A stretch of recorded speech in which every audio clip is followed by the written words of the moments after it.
As eleições venezuelanas, elas vão acontecer justamente no aniversário do Hugo Chávez, 28 de julho de agora, 2024. Certamente existe toda uma tensão, tanto no âmbito doméstico quanto internacional, para acompanhar esse pleito, essas eleições que já estão sendo atacadas de alguma maneira pelo fato, como a professora Angelina bem comentou, o fato de a opositora histórica Maria Corina Machado não conseguir novamente se candidatar, como ela mesma disse, por razões institucionais. No entanto, o fato da filósofa de 80 anos, Iores, também não conseguir se inscrever, ocasionou pela primeira vez uma preocupação da diplomacia brasileira. Então, o que eu queria tocar num ponto importante é que, desde que Lula assumiu esse terceiro mandato, ele tem colocado uma relação muito boa e positiva com a Venezuela, no intuito de aproximar os dois países, no intuito de fazer uma reaproximação, inclusive de maneira diplomática, esteve na Venezuela um pouco antes daquele plebiscito para discutir a região de Essequibo, mas o Brasil vem mostrando uma preocupação em relação a essas eleições pelo fato dessa candidata não ter conseguido se inscrever. Fato é que nós teremos 13 candidatos disputando essa eleição, e como disse a professora Angelina, é muito provável que Maduro vença novamente o pleito, porque ele tem um apoio popular bastante grande.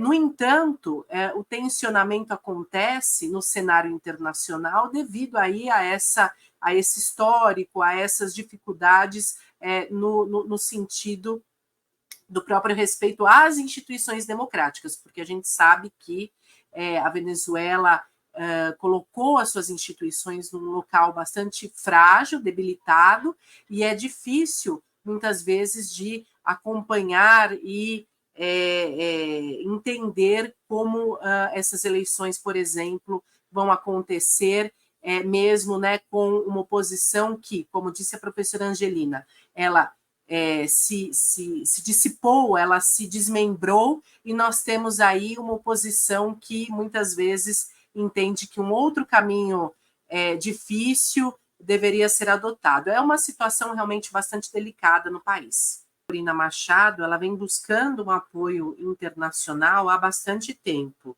Há mais de 10 anos, ela evoca as organizações internacionais e os países da região para que haja uma oposição também internacional em relação ao governo de Hugo Chávez e agora Nicolás Maduro. Eu queria salientar um ponto muito importante que a professora Angelina levantou, que eu estou muito de acordo, que é justamente a prosperidade que o governo de Hugo Chávez trouxe ao país. Então, imaginemos que até o governo dele, ou seja, até 1998, nós tínhamos um país que enfrentava aí desigualdade, pobreza e uma submissão em relação às classes dominantes do país. O Hugo Chávez ele fez reformas estruturais importantes que retiraram uma parte significativa da pobreza e da miséria, e durante os primeiros anos desse século foi o país da América Latina que mais logrou combater pobreza e desigualdade.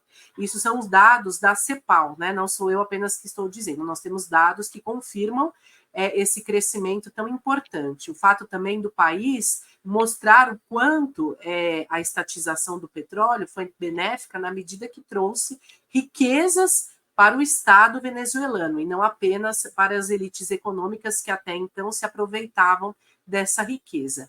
No entanto, aí que vem a situação bastante delicada, e eu acho assim, falar de Venezuela é um dos temas mais difíceis quando a gente quer analisar a América Latina. Aliás, eu gosto muito de me retirar, né, muitas vezes de uma opinião e tentar olhar a questão por todos os ângulos, né? E é isso que eu vou tentar fazer aqui.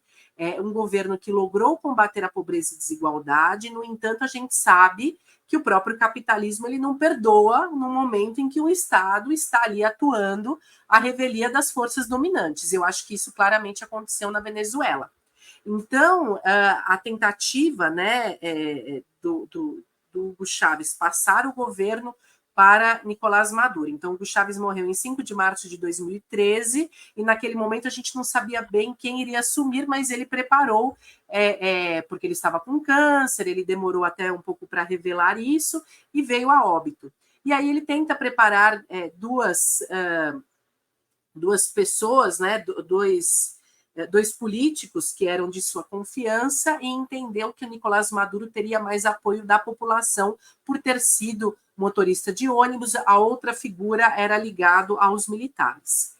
No entanto, essa passagem para Nicolás Maduro não garantia um apoio popular e medidas econômicas que garantissem a sustentação do seu projeto enquanto país, porque ali era um projeto muito claro de, como a gente já disse, a estatização ela estaria ligada a tentar retirar o país de um nível de pobreza e miséria que era bastante evidente.